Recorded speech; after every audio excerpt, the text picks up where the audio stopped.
You can listen to The Professional Left wherever you get your podcasts, on Netroots Radio, or at our website, proleftpod.com, where you can also contribute to this podcast.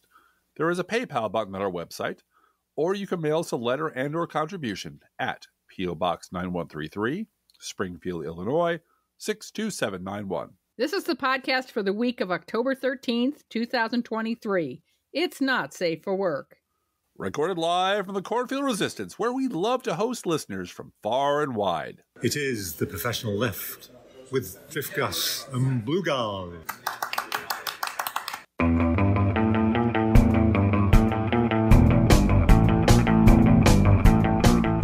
In this last week, we had a lovely time visiting with 3 different groups of listeners who stopped by to chat.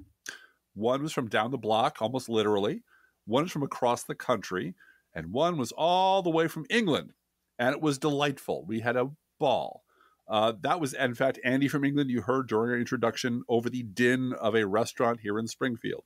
We talked a lot about science fiction and politics with other friends.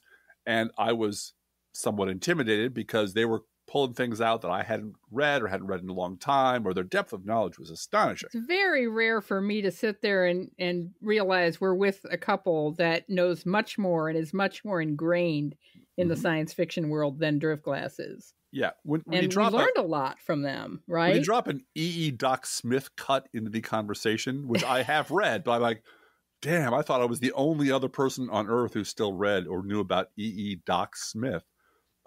You know you're having a good time. Yeah, it was really fun. And the local people were hilarious and fun to talk to. Oh, they were a ball. And we learned a lot from the wife in that couple is very passionate about waste reduction. Mm-hmm.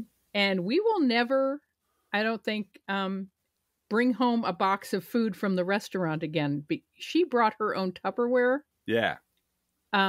So that she could take home food and not have a piece of styrofoam in her car. Yep. And what a great idea, you know, and such a small thing to do. And she had lots of other ideas about native plants, and she's very, ecologically minded.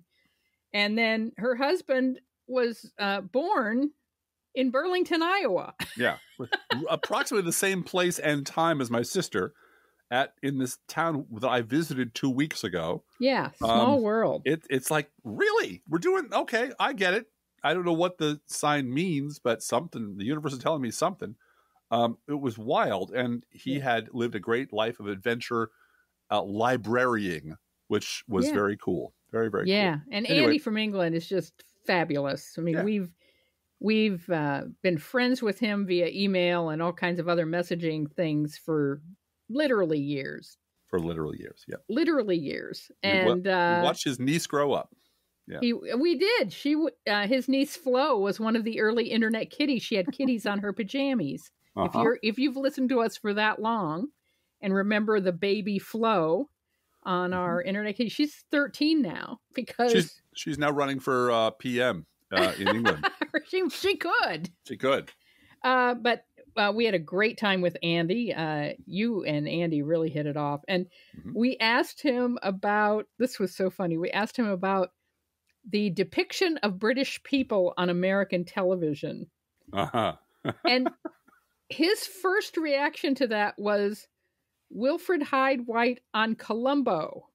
And I said, oh, here's your brother from another mother, DRIFTGLASS. Oh, my God. Columbo is the first thing you think of? My goodness. Your first go-to is Columbo. I'm like, okay, we're going to have to sit down and have a longer conversation about many things. We solved the world's problems, as we always did with everyone else we sat with. Yep. And we just ran out of time. But it was wonderful, and they were wonderful people. And allow us to extend an invitation to anyone who's from anywhere around the world who is coming to Illinois and has time to swing through Springfield. We're on the Amtrak route between Chicago and St. Louis.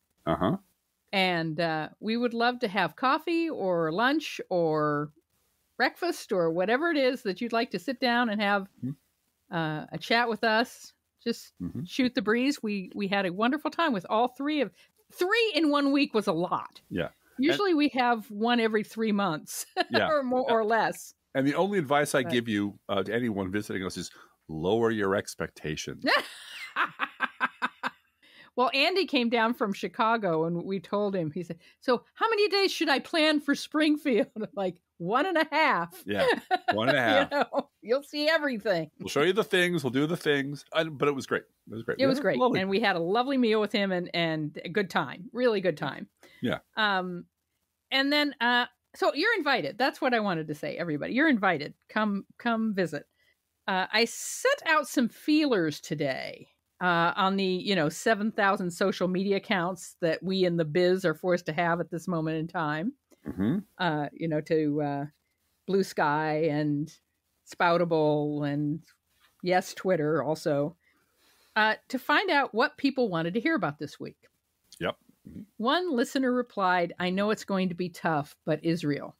Yeah. And I think many of you know that's sort of outside the framework of what we usually talk about. We usually don't talk about international things. We certainly don't talk about international global conflict very much. But that's all that's been in the news this week. And I think it's very important to say what trauma this has been for the whole world, for all of us out here not there, seeing this from afar, that this is just one more traumatic thing that since the Iraq War and the election of Trump and COVID, and, it's just another traumatic, soul-crushing thing happening. Mm-hmm. And I also agree with Rebecca at Wonkat, who begged her readers and supporters, quote, take a minute to ask whether your right to vent your smug opinion is in fact the most important thing about this moment. Yeah. And there's a lot of that. Yeah, there's a lot of that. And just, fingers to your lips and pray for peace, pray for safety, pray for justice, pray for all of the good things. But Rebecca at Wonkat also noted how corrupt Bibi Netanyahu is. And he is. Rebecca is, she says, somewhat Jewish, not really that Jewish, but Jewish. If Bibi Netanyahu had any shame, he would be ashamed of the intelligence failure. Plus the fact that people around the world asked credibly if this is his wag the dog creation. I'm not saying it is. I'm saying, hey, Bibi, that's your reputation. And a not insignificant portion of the world thinks you're capable of blowing up your own people, just like you did the judiciary of your country, to hold on to power. Eat your heart out, Donald Trump. Yeah. I am very glad at this moment that Joseph Robinette Biden is president of the United States. Really, people in Israel are also very relieved that Joe Biden is president. Yeah.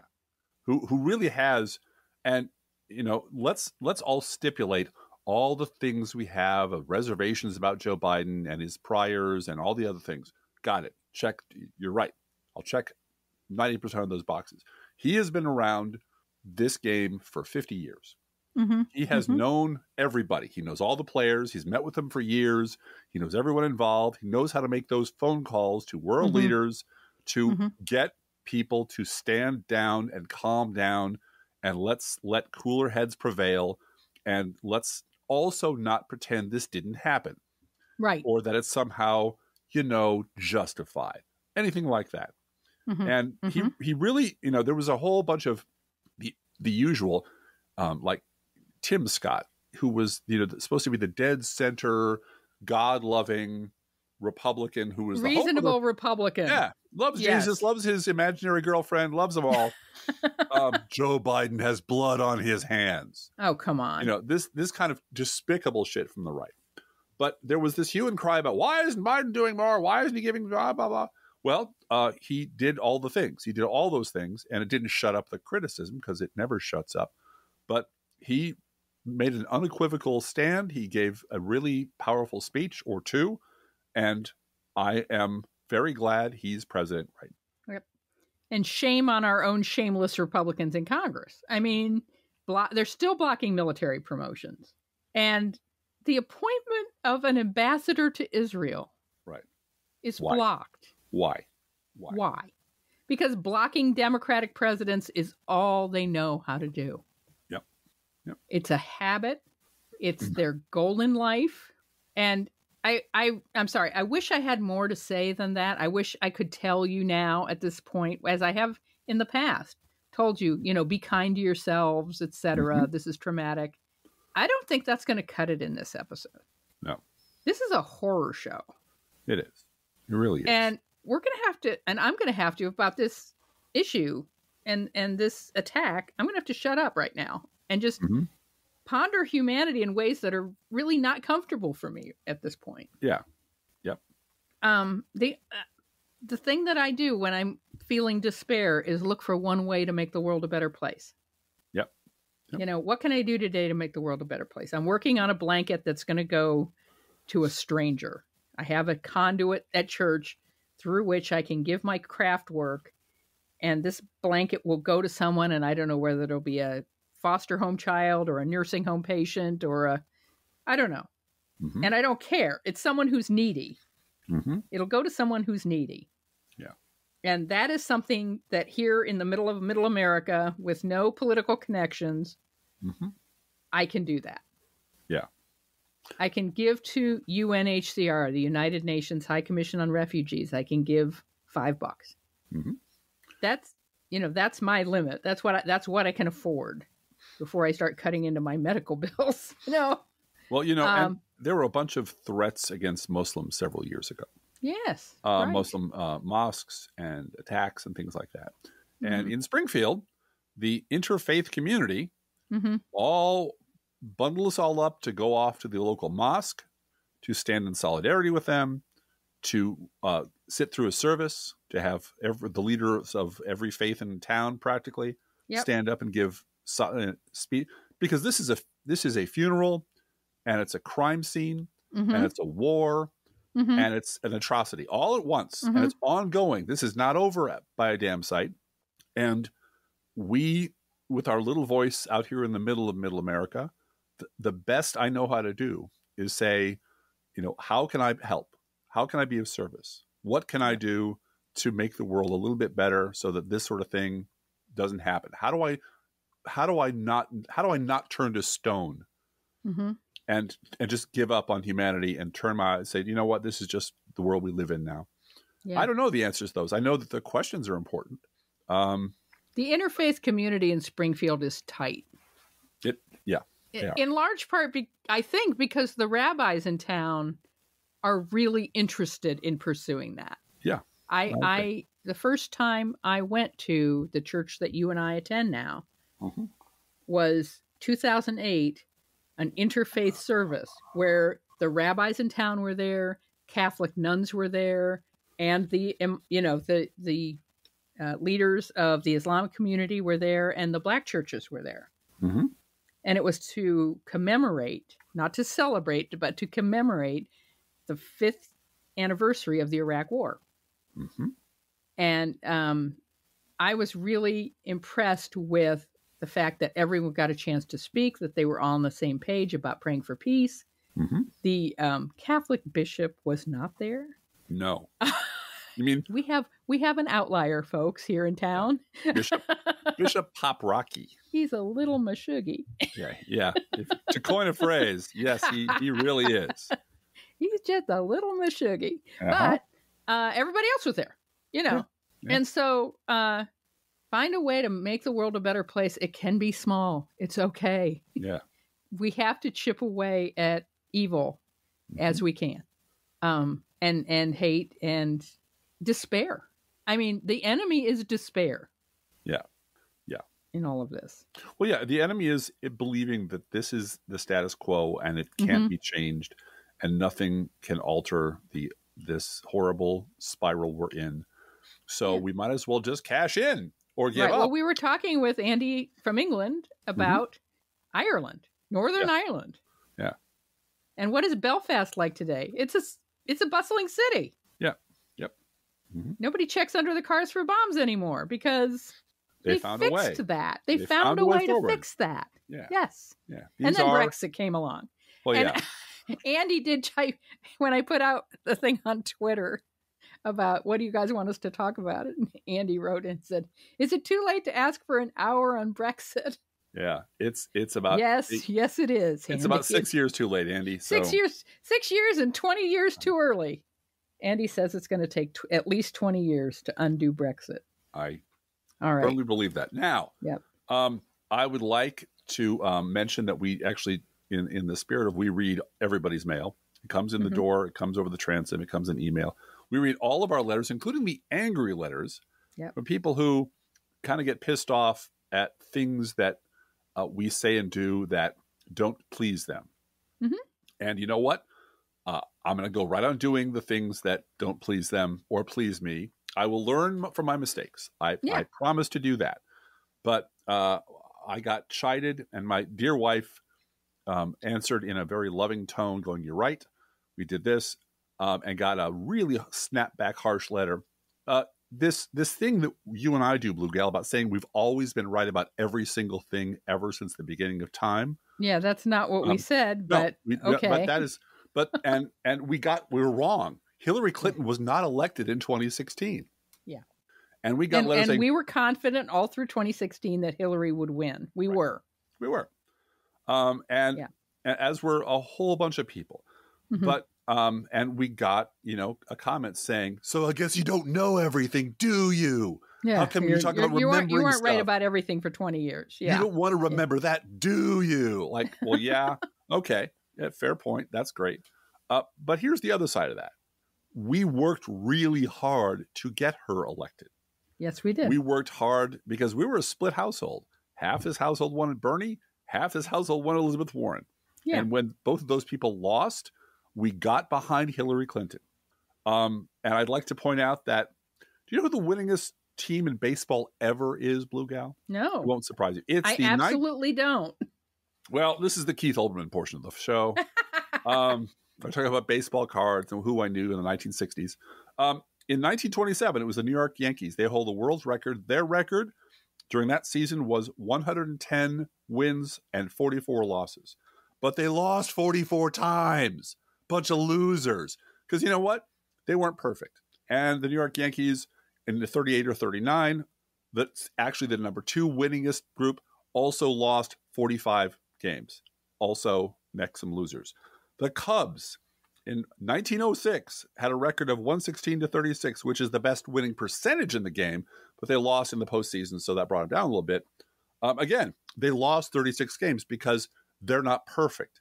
We do not claim to be perfect. What we do claim is that we have an understanding of politics and an understanding of the trajectory the Republican Party is on that is absolutely better in every fucking respect than the mainstream media and has been for decades, as virtually every liberal blogger also has. Absolutely. Absolutely. Not just us. And during 2016, we were hopeful and we worked hard. And we remember now that Hillary Clinton lost by like 70,000 votes in 3 states. Those votes were sopped up by Gary Johnson and Jill Stein. And if you'd like to relitigate 2016, I'm happy to do so. I don't particularly want to, but I do remember that while we were begging people to vote Democrats, Susan Sarandon and Glenn Greenwald and Evan McMullin and Matthew Dowd and Bill Kristol and David French and Maureen Dowd and Eddie Glaude Jr.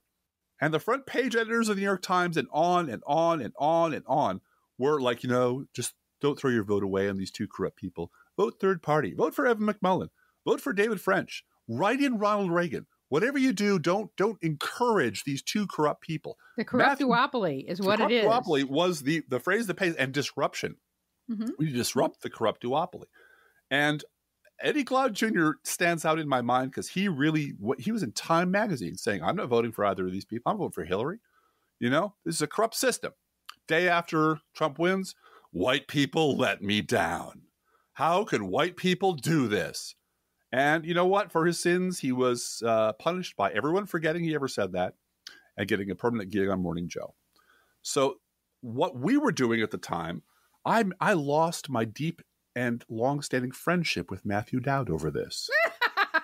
Not. Because I would go on the only means of communication that we have with these people, which is social media, and say, you're wrong, both siderism is going to kill this, it's going to kill this country, you're fucking things up, You're losing it. And if you going out there and declaring that both of them are awful from your perch as the ABC News chief political correspondent, chief analyst, the expert guy, that Hillary and Trump, both bad, both equally bad. Don't waste your vote third party. You are doing enormous damage to this country because you're making it possible that Trump might win. Mm-hmm. And they didn't want to hear that. They didn't want to listen to it. And Matthew Dowd, once the shit hit the fan and once it turned out Trump was as bad as Trump was going to be, Matthew Dowd deleted all those tweets, deleted all that social media, lied about it, pretended it never happened, and moved on. I do make mistakes. We did make a mistake. And we had an emergency podcast the next day after to mourn and panic and cry and But we do not have access to a crystal ball. What we can do is read the newspaper, watch the news, compare it against the real world as we know it and see it, and describe the difference. And the difference is huge. And the problem is it's continuing to be huge. The big both-siderist goofs and nuts and contrarians and bomb throwers from 2016 all are doing fine. Peter Baker is still on MSNBC every evening. Yep. And Maureen Dowd still has her job because Maureen Dowd said, Donald Trump. There's a club, DRIFTGLASS. Yep. There is a club. So we do the best we can with what we have. And that's all you're ever going to get from us, but you will always get that from us. And we do read your letters. Mm-hmm. Brett Banditelli on Blue Sky suggested that there is no one cooler in America right now than UAW President Shawn Fain, possibly the world. He wore an Eat the Rich t-shirt at his live stream on Monday. Bless him. And when Ford came to a meeting without a financial counteroffer, Fain said, "You just lost Kentucky Truck," which went out on strike. Mm-hmm. And that's their most profitable factory. Which means lack of preparation is now costing Ford $48,000 a minute in revenue. Yeah. Not profit. Revenue. Yeah. Come on, man. Go unions. Yep. It's got to hurt their stock price. Yeah. Because the CEOs do not care about anything else. Right. And that's painfully obvious. Shawn Fain knows that. He knows they don't care about their workers. He knows they don't care about worker benefits. They're trying to get out of this with paying as little money as possible to people. Uh-huh. And they won representation for electric battery factories. Mm-hmm. So the strike is working. And Shawn Fain, what a name. Yeah. There's going to be many boys in America named Shawn or Fain in the next 2 years, I guarantee you. Yeah, well, the more the better. Right. Now, I am currently working, this is a work in progress, I warn you, on a post entitled, "In This Taylorville Diner." Because you and I got a bunch of emails and suggestions, and look at this crap from trusted listeners and readers about a long Washington Post article about gerrymandering. Oh, and Hal Sparks talked about this and wants to have us on, I'm sure. He keeps saying. Well, we're very busy. Hal. We're right here. Right here, Hal. And guess where the Washington Post went to hear all about gerrymandering? Here's the headline. And just let yourself sit with this headline for a moment. Okay. Illinois Democrats drew new maps. The changes pushed the GOP to the right. Oh, fuck you. Yes, wait, it's no. our fault. It's our fault the GOP in Illinois is crazy because we drew new maps. We Democrats pushed the Republican Party to the right with our maps. Naughty bad. And then it goes on. The state's congressional redistricting illustrates how gerrymandering hollows out the political center and strengthens the fringe, experts say. Well, why didn't they go to Alabama where they're actually trying to override the Supreme Court? To keep blacks from being represented, because then they'd have to go to Alabama. Right, we don't go to Alabama. Chicago. We can go to Chicago and then cruise down to Taylorville. Yeah, we'll fly to Chicago and we'll go down to where did they actually go to Taylorville? Oh yeah, no, Taylorville's a white flight community. What's wrong with them? I tried to hold myself, innocent, like a writer. I got my writer's brain and said, "Okay, pretend you don't know anything about this subject or Illinois or Taylorville or anything."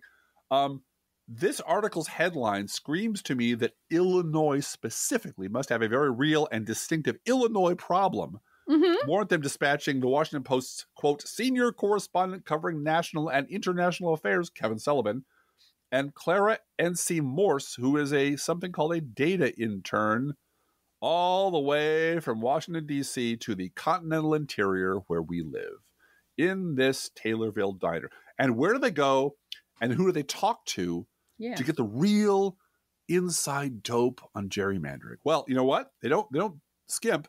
They tell you about it in the first 2 paragraphs. Dateline, Taylorville, Illinois.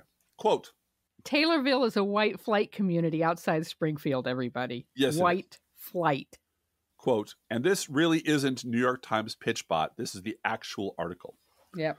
On a warm Friday night in the St. Mary's Catholic Church parking lot, sweating men sipped cold beers, dipped fish fillets into bubbling deep fryers as children played on a bouncy castle. Yep, this down-home fish fry used to be a regular stop for U.S. Representative Rodney Davis, a moderate Republican who grew up in this former coal town in central Illinois. But that was before, new district lines drawn in 2021 pushed him into far more conservative terrain and into competition with a fellow GOP incumbent, unquote. Oh, no. Nazi Mary Miller is who he had to run against. And she kicked his ass. Now, okay. So, my God, Democrats drawing these lines around, that's pretty bad. Why? Is there some solution to this problem, Blue Gal? Well, now, if you count with me, if you use your fingers and toes of you and your best friend, literally 41 paragraphs later comes this paragraph. The parties have different stances on how to address gerrymandering. Democrats have pushed for federal regulation that would require that maps be drawn by independent commissions. Republicans have largely resisted those calls, unquote. Largely resisted? They blocked it every time. Yes, they did. And they do. And you know what? There is a solution to this problem. And Democrats are perfectly willing to fix the problem. End gerrymandering across the country, but we're not going to unilaterally disarm. See, we've tried that. We'll be the good guys. We'll be the adults in the rooms. We'll fix our side and you'll follow suit because you're adults, right? No, that isn't how anything works anymore. And what you need to bring to this article is a fantasy about the Republican Party and the Democratic Party. They're like both political parties. They're kind of kooky. They're both, fringy. And the reason they're both fringy is gerrymandering. Or instead, come to this article with this: the Republican Party has been on a trajectory towards disaster for decades. Right. The Republican Party, as it exists today, Rodney Davis's GOP, is an existential threat to democracy. Any legal means to stop them from acquiring and holding power should, at this point, be acceptable. This is the break glass time. And you know what? If gerrymandering keeps the Republican Party from owning the House, I'm all for it. And then once the Republican Party is burned to the fucking ground and normal people start running for office in that party again, then we'll talk. But we are not ever going to unilaterally disarm again because Republicans just take that as an opportunity to reload. The article is amazingly slanted. The only actual Illinois human beings they talk to are Rodney Davis, a supporter of Rodney Davis, the nonpartisan quote-unquote mayor of Taylorville, who's still registered as a Democrat, but you know what Democrats are like in Taylorville? They look a lot like Republicans. Yeah. Some psychos in the adjacent district who feel cheated, that they couldn't still vote for far-right conspiracy flake Mary Miller, and someone from Adam Kinzinger's new PAC, which I believe is called I Was Redistricted Out of Office and All I Got Was This Lousy Cable News Gig. Yep. That's who they talk to. Now, if you dig deeper into the article, the writers do bother to mention that, Texas is pretty fucking awful and that more Republican states are gerrymandered to inches of their lives than Democrat states. Yes. And the Republicans are willing to buck the Supreme Court to keep black people from voting. Do they mention that? Do they mention Alabama? No, they don't mention Alabama. They do mention that gerrymandering was also given a huge boost in 2019 by the U.S. Supreme Court, which ruled 5-4 that partisan redistricting is a political question that must be decided by legislators, not federal courts. They didn't bother to mention that the 5-vote majority was all appointed from one fucking party. Guess which party? Guess which party? It wasn't the Illinois Democratic Party, I'll tell you that. They also grab hold of the Overton window with both hands and drag it far enough so they could write about Rodney Davis as, a moderate, which is only true. He only voted 60 times to take away my health insurance. It was a mere 60 times, Blue Gal. and Rodney Davis is a moderate only when you compare him to the absolute lunatics that the Republican parties are electing now. Yes, I will give you that. Moderate. Compared to Mary Miller, Rodney Davis is a moderate. Right, which is the problem. Because the Republican Party keeps ratcheting further and further into crazy town, and the center keeps moving to remain halfway between Mary Miller and, J.B. Pritzker. Right. And on that scale, Rodney Davis looks fairly moderate, except he's not. On an absolute scale, he's far, far, far to the right, but the rest of the party is in the fucking ultraviolet. So you're like, oh, well, I guess if we're going to be centrists, we have to be sorry for Rodney Davis. It's also just like corn in poop, shot through with all the usual both-siderisms that Rodney Davis loves so deeply. This is a quote from Rodney Davis. You have people in Congress in both parties who are rewarded for not working with the other side, unquote. Really? You see, because we have a thing called no fair remembering stuff, we remember 2 whole weeks ago. I think 2 weekends ago, I remember Democrats working with Republicans to keep the government open, DRIFTGLASS. They did. They handed Kevin McCarthy a lifeline to save his job and kept the government open when Rodney Davis's party was trying to shut it down. Then Kevin McCarthy stabbed Democrats in the back. That was Republicans doing Republican shit. Now, Davis was Trump's House leader, whipping those votes on trying to take health care away from our family and millions of other Americans by repealing the ACA, and he voted to get rid of the ACA over and over and over again. You said, 60 times? 60 times at least, yep. And he made my wife cry. He was at the beer blast in the Rose Garden when the House passed repealing Obamacare. Yep. And Trump held a beer party in the Rose Garden. He was Rodney there. was just smiling and smiling. Rodney also got all hacked off at having to, go through metal detectors at the Capitol because apparently he likes to walk around, a little man with a big gun. I don't know. Maybe that makes him feel better. I guess if you're a wimp from Taylorville, you got to. Well, I want to know the last time he was at a Taylorville fish fry, because when he ran against Mary Miller in the primaries, and before that, the 2 years before that, people begged him to do a town hall, and he wouldn't do it. He didn't want, healthcare advocates coming and reminding everybody how he voted. No, that would be bad. And he had won an election with 1 or 2 or 3 town hall meetings or debates against Betsy Dirksen Lonergan. Yeah, and we had knocked doors for her for 2 elections in a row. She'd come close, and then had fallen even further the second time around.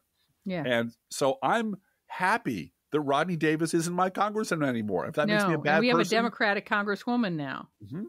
Nikki Budzinski is our congresswoman. Yeah. Now, during Trump's presidency, Rodney Davis voted in line with Trump's positions nearly 90% of the time. He voted for the House resolution in 2014, which resulted in the government shutting down. He voted for the Trump tax scam in 2017. He also voted against both articles of impeachment against Trump.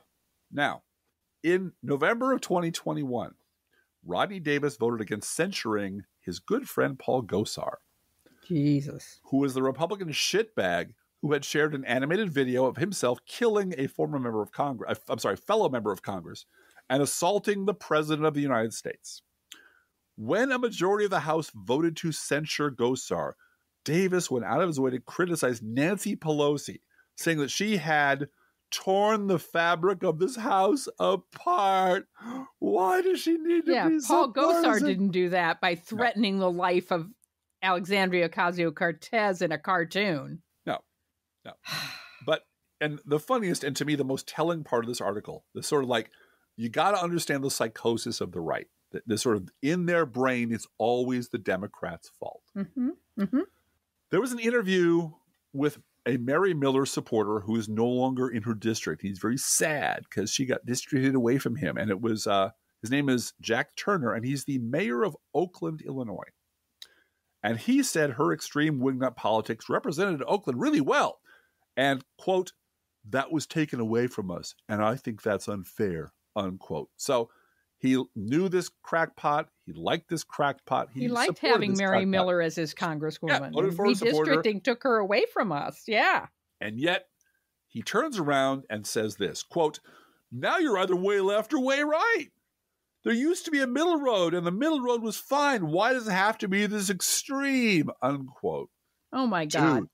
But he misses Nazi Mary Miller as his congresswoman? Dude, it's extreme because of people like you.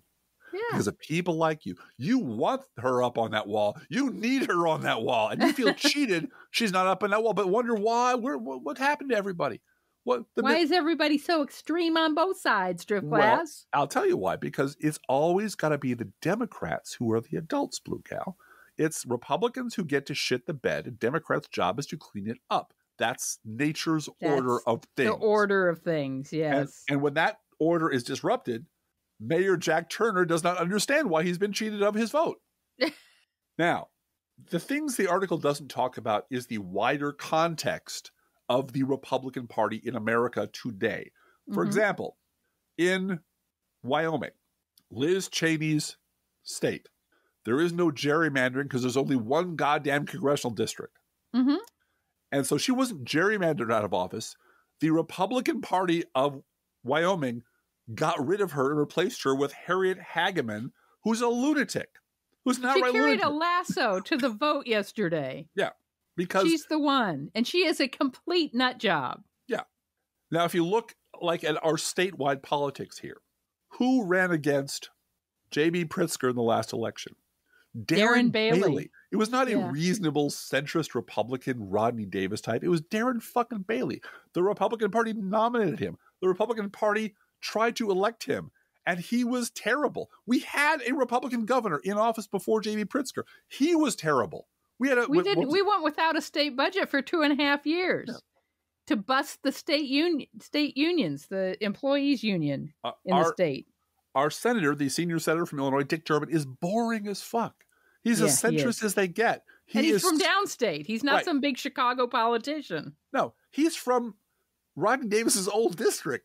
Yeah. And he's like warm skim milk. You know, he's not he's not as lefty as anybody's happy with, but he's an administrator. We were talking about that in a recent podcast about how there are people who are not policy rock stars, but they're about administering the Senate and the House to make sure the bills have the right amount of money attached to them or go through the right committee. That's Dick Durbin. Right. He does that kind of day-to-day operational stuff. And our other senator, Tammy Duckworth, who is not a bomb-throwing lefty anything. I wish, she's great. She's a passionate war vet. And I would call her progressive. I would. Absolutely. But she's not a bomb thrower. No, she's not. She's not the liberal or the lefty equivalent of Mary Miller, because there is no lefty equivalent of Mary Miller. There is no lefty equivalent of Mary Miller. And now, if you just look at the Sangamon County Republican Party, Sangamon County was Rodney Davis's, mostly his district, and this is the baseline Republican Party. These are the people who get elected around here. These are people we know. And when they bring in featured speakers for their most important day of the year, the Lincoln Day celebration, where they raise a ton of money for candidates. Yeah, it's their chicken dinner for fundraising. Right. Who do they bring in to appeal to the Republican donors and the Republican base and the people who give Republican parties money, Republicans who are all around us today? They do not bring in people who will stand up and quote Edmund Burke. They're not bringing in George Will. Who do they bring in? They bring in Candace Owens and Charlie Kirk and Corey Lewandowski and Laura Ingraham and Kellyanne Conway, because they know, they're not stupid. They know that those are the lunatics and the scumbags that local Republicans love. So please do not give me any bullshit about Democrats rechanging the maps in Illinois is what drove the Republican Party into the arms of Donald Trump or whatever. That's bullshit. No, that's bullshit. Yeah. Now, speaking of both sides, DRIFTGLASS, I have a question for you. Sure. We got a fundraising letter this week. I'm not going to read it on the air because most of our listeners probably got it too. Well, we don't get paid to read fundraising letters either. No, we don't. The Democratic Congressional Campaign Committee, the DCCC, and I did read it to you. Yes. Sitting on the sofa. The hated DCCC. I wanted to read it to you just as an exercise in, how workshopped had this letter been. And as a writerly exercise, you and I went through it. And extreme MAGA Republicans is mentioned about 6 times. Right. Mm-hmm. And our party and our power and our group and, we want to work for the American people, et cetera. American people. Mm-hmm. It's been very carefully, and you put a 3-page letter in a fundraising thing like that because apparently that works. Longer letters get more money. Mm-hmm. But I'm old enough to remember when liberals didn't give a dime to the DCCC. Oh, absolutely. Because they were going to put blue dog war pimps in the House. People who would vote for war funding with George W. Bush. And I mean, times have changed. And, I saw Hakeem Jeffries' picture on the envelope, and it's like looking at a puppy. Aw, I kind of want to have Hakeem Jeffries become speaker. I kind of do. And there was a list of candidates and a map and all kinds of strategy stuff in this envelope as well, with 27 House members that they are definitely defending the seats of these House members. If you give money to the DCCC, we're going to make sure these 27 House members in particular have their seats defended. And we're also looking to expand, especially into upstate New York, the places that you expect that they're going to try to flip seats. Right. Flip districts, right? Mm-hmm. Okay. And one of the 27 on the list is Illinois 13, Nikki Budzinski, our congresswoman. That's us. Yeah.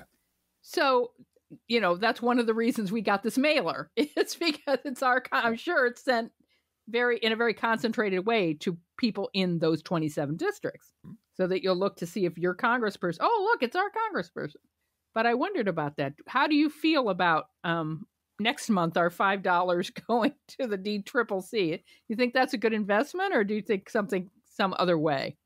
You know what? I'm willing to risk $5 on the DCCC Hakeem Jeffries being enough of a changed institution, unless we get 20 angry letters from 20 angry listeners telling us, here's what you don't understand about the DCCC. Then okay, cool. You can persuade us. We are very persuadable. Well, and Nikki Budzinski emails and texts me 3 times a day as well. So she does. We can. You two are tight. Yeah.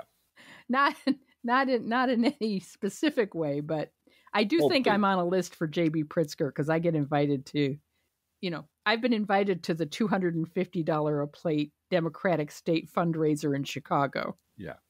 You know what? And I think when you know me and you don't know me at the same time. When you invite me to the $4 a plate Charlie Parker pancake. Yeah, pancake. Exactly. I might be tempted. But that's about the limit of our budget. But that restaurant is where presidential candidate Mitt Romney was breakfasted. So he was. I don't think J.B. Pritzker is going to go there. I don't know. I would if I were him. Yeah, I would. He's beloved. There you go. And his mansion's right down the street. Well, let's do a news roundup. The President Bidening continues. Mm-hmm. President Biden condemned Hamas's attack on Israel, saying this is terrorism and that Israel has a right to respond to this act of sheer evil. Comparing Hamas to the terrorist group ISIS, Biden said, "Our hearts may be broken, but our resolve is clear. We'll make sure the Jewish and democratic state of Israel can defend itself today, tomorrow, as we always have," promising ammunition and other assistance. He also talked about the rules of war. Biden said he has known Netanyahu for over 40 years. Again, this is what you were talking about, DriftGlass. Mm-hmm. You pick up the phone, you know who Joe Biden is around the world. And it is such a relief to have this experience in the White House. Mm-hmm. I've known Netanyahu for over 40 years. He described his relationship with Netanyahu as, quote, very frank. Mm-hmm. I hope he said, listen, you corrupt fuckwad. I'm sorry what happened. I hope he had nothing to do with it. Uh-huh. Our intelligence agencies will be looking into it. Mm-hmm. Anyway, I hope that's what he said, but very frank. And then he said, quote, I know him well. Yep. And the one thing that I did say, that it is really important that Israel, with all the anger and frustration and just, I don't know how to explain it, that exists, is that they operate by the rules of war. The rules of war, and there are rules of war. Mm-hmm. He said as he hosted Jewish leaders at the White House. Mm-hmm. Yep. And, you know, this attack that Hamas did was not engaging by the rules of war. No. And he warned Netanyahu right there. Don't violate the Geneva Conventions, but he also told the whole world, and particularly the world surrounding Israel, don't try to take advantage of this. Mm-hmm. Don't. Yeah, there's a lot of resources that are heading or already in the region. The largest aircraft carrier group, I think, is out there. The Gerald Ford, a few others. I'm not an expert, consultant expert. If you want information, I am just, again, very happy that President Biden is president of the United States and not Donald fucking Trump. Because you know what? Donald Trump is back to his happy birther place. Happy birther. We were going to play a clip, but it might be a little triggering because he is out of his tree and he's just I won't listen to him. I won't. He's off the leash now. He's the clown is out of the box completely. So he was ranting about the attack on Israel being Joe Biden's fault because, you know, Biden has a boss. He has a boss, and that boss's name is Barack Hussein Obama. And he kept saying Hussein Obama over and over and over again. And all the meatheads and puppets in the audience went, oh, I love that. Oh, he's so great. And then he repeated that Hezbollah is very smart, you know, very smart, very smart. And I am not surprised. I am deeply saddened that somewhere like 40% of this country still believe this guy should be president. Driftglass, breaking news, our governor has written a response to Donald Trump. Really? Yes, and I would like to read it. All right, this is not prepared, so no. Hit me. J.B. Pritzker released the following statement. No true friend of Israel, the Jewish people, or of peace would praise Hezbollah just days after what President Biden and Jewish leaders have called the deadliest day for Jews since the Holocaust. Right now is the time to stand with Israel as they confront unimaginable loss and the ongoing threat from terrorists seeking to harm their people. Donald Trump's comments are disgusting, dangerous, and underscore a simple fact. He is unfit to lead our country and would make the United States and our allies around the world less safe. Well, that's my governor. Yep. Republicans tried kind of sort of to nominate Steve Scalise to be the next speaker. He insisted he had enough votes. They tried so hard. But then the House recessed without voting, and although a majority of the 221 Republicans kind of sort of nominated Scalise for speaker in a secret ballot. Yeah. Too many Republicans walked out the door and said they still plan to vote for Kevin McCarthy or my dog or Jim Jordan or Donald Trump, which makes it unlikely that Scalise can win the 217 votes he needs on the House floor to win the speakership. I've heard rumors since we started recording that Scalise is actually dropping out of the race. It's a mess, Driftglass. Yeah. I saw the same report, and it was breaking news from Newsmax. I went, oh, that's funny. That's a funny thing. Yeah. Yeah, okay. I'm sure there's a lot of people in the Republican House who are highly dependent on the Newsmax audience and would happily blab to them all kinds of crazy shit. So it's not impossible. But what this means, however, is that the House will remain without a speaker because Republicans are holding out and blocking, and nobody knows who the speaker is going to be. So no votes scheduled on Thursday because there's the House Majority Leader has no path to securing the speakership. So today, the House convened, and went into recess in under 3 minutes. Again, for the second day in a goddamn row. And if they were capable of shame, if 6 these Rodney Davis Republicans, that one hears so much about and never actually sees in the daytime, would just take whatever shred is left of their conscience and walk across the aisle and say, look, here's the deal. We have some demands. We have some things we want. If you can accommodate us, we will vote for Hakeem Jeffries. And maybe that's the end of our career. Maybe it's not. Maybe you lay off us in the primary. Maybe you don't. But we cannot go on like this. And I went out after a little bit with Rachel Bitecofer today because she said, pick a swing state Republican. Just pick them and go to Hakeem Jeffries and say, look, we're going to pick this guy in a flip district to play it out till November. Right. And please vote for him. And the 8 or the 5 or whoever they are that might be reachable. Just say, look, we're going to put up this guy. Please vote for him. Let's get to 217 so we can get help to Israel. We can get some border security. We can get some money to Ukraine and make a deal. Right. And I just said back to her on Twitter, to Rachel Bitecofer, name names because these House members are not smart enough to figure out who you're talking about. Right. I'm not either. I have no idea who you're talking about. Name one who would have the skill. And then what? You're a traitor to the Republican House caucus. They're never going to vote with you again. The government shuts down in 74 days or 41 days or whatever it is. 37, I think it is. And how fast does the Republican Party, who now have that 1 vote rule? Yeah, you haven't changed that yet. Put up a motion to vacate the person that we just broke our backs to elect. Right.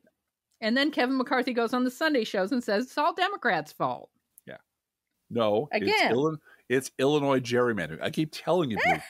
If only it's pushing all these Republicans too far to the right. They don't want to go, but what choice do they have? I can't enjoy my Catholic fish fry without hearing about Democrats mapping us into oblivion. Where? Media Matters reports that the Trump Doral event with Eric Trump will feature a Hitler-promoting anti-Semite who killed someone. I wonder if he was gerrymandered. Yeah, we forced him into killing someone. What Democrat forced him to be this way? Mm-hmm. Eric Trump has responded to reports of like-minded racists by threatening to sue MSNBC host Rachel Maddow for reporting on the issue. Yeah, the litigious... Why are you reporting that I'm at a Hitler-promoting anti-Semite speech from a guy who killed someone? Mm-hmm. I'm going to sue you. I'm going to sue you just like my daddy. And you're going to lose in court just like your daddy. But you know what? The discovery with Ewick might be a ball. That might be a pay-per-view. Federal prosecutors have charged George Santos, or whatever name he's operating under these days, with 10 additional counts in a superseding indictment accusing him of stealing the identities of donors and then fraudulently charging their credit cards to spend thousands of dollars that he basically stole from them. George Santos immediately reacted by letting his colleagues know that his vote for House Speaker was now up for sale to anyone who would save his corrupt ass. Man.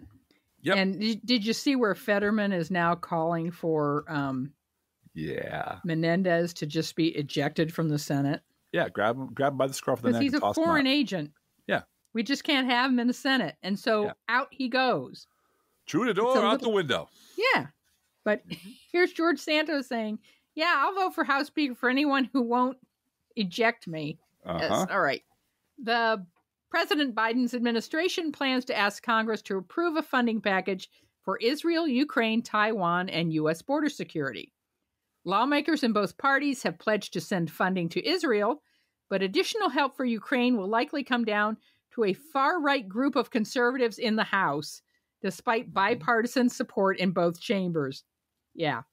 And speaking of gerrymandering and us bad Democrats being bad people, North Carolina Republicans overrode the Democratic governor's veto of 2 election bills and enacted vote counting restrictions and weakened the governor's ability to oversee elections. The radical right majority on the Supreme Court is predicted to side with the South Carolina Republican Party in the racial gerrymandering case.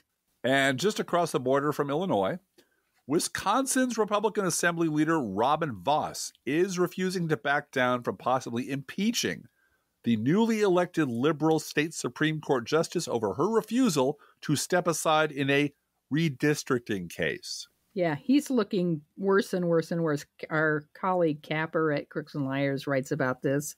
Mm-hmm. And Vos is just looking like an idiot more and more every day. Yeah. Because, you know, this Supreme Court justice was elected in a very important special election that everybody paid attention to. Uh-huh. From the Tallahassee Democrat, civil rights leaders and advocacy groups joined defense of Florida woman accused of voter fraud. 69-year-old Marcia Irvin held up the voter registration card the state gave her and arrested her for. Police knocked on her door just before 3 a.m. and arrested her for alleged voter fraud. Was she a flight risk for voter fraud? Fuck you. Yeah. 3 a.m.? Mm-hmm. You do that for armed drug dealers. Uh-huh. Not 69-year-old voters. Or Paul Manafort. Okay. There's an exception. Paul, if you want to search your house for, you know, Hunter Biden discs and laptops, sure. If you're looking for Rudy Giuliani and where he's hidden money, yeah, knock at 3 a.m. But they arrested her at 3 a.m. for alleged voter fraud. Mm-hmm. That's a choice they made. That's a choice the DeSantis administration made. DeSantis and his goons have arrested multiple people around the state following eligibility confusion. Most of them, like Irvin, are black. Of course they are.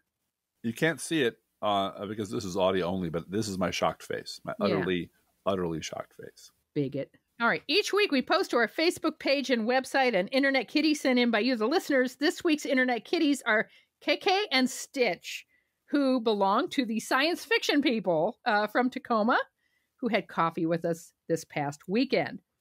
KK desperately wants to be an outdoor kitty and escapes once or twice a month. Stitch escapes also every once in a while. They live on a busy road, however, so they haven't managed to convince their humans to let them be outdoor cats yet. Yeah. The picture is of both of them sacked out on the bed because being a pretend outdoor kitty is exhausting. Full-time job. Seriously. And of course, KK and Stitch eat freshly poured cat food, our fake sponsor. Whether you serve Pet Store Perfection or Dollar Store Dreck, your pets will sit on the kitchen floor and demand that the food they eat is only freshly poured. Freshly poured, freshly poured.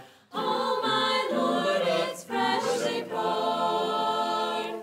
And you can visit these gorgeous, gorgeous cats, KK and Stitch, at our Facebook page or website. And you can send your Internet Kitty, dog, or other pet to us. We take all kinds of pets at our email address, proleftpodcast@gmail.com, where you can also write to both of us, and we will read your email. Feel free to write us. We love hearing from you. Be aware that if you write to us at any of our addresses, we reserve the right to read your email or U.S. Postal Service. Go! Postal! Unions! Go UAW! Letter on the air unless you say otherwise. Don't forget our gourmet coffee guideline. If you can afford to buy an espresso-based beverage for yourself, buy one for us. This is not charity. This is our full-time job. We love doing this podcast. Please share our show on social media. And if you love this podcast, please get someone else to listen to. And thank you for all your support. Hey, DriftGlass, how are the Internet Kitties doing this week? Blue Gal, the Internet Kitties are relieved to know that Freshly Poured has no intention of making a pumpkin spice line of cat food. Let's think about living. Think about living. Let's think about loving. Think about loving. Let's think about the hooping and the hopping and the popping and the lovey, lovey, dovey. Let's forget about the wine and the crying, the shooting and the dying, and the fellow with the switchblade knife. Let's think about living. Let's think about life. The Professional Left podcast is recorded under a Creative Commons license. Copyright 2023 DGBG Productions.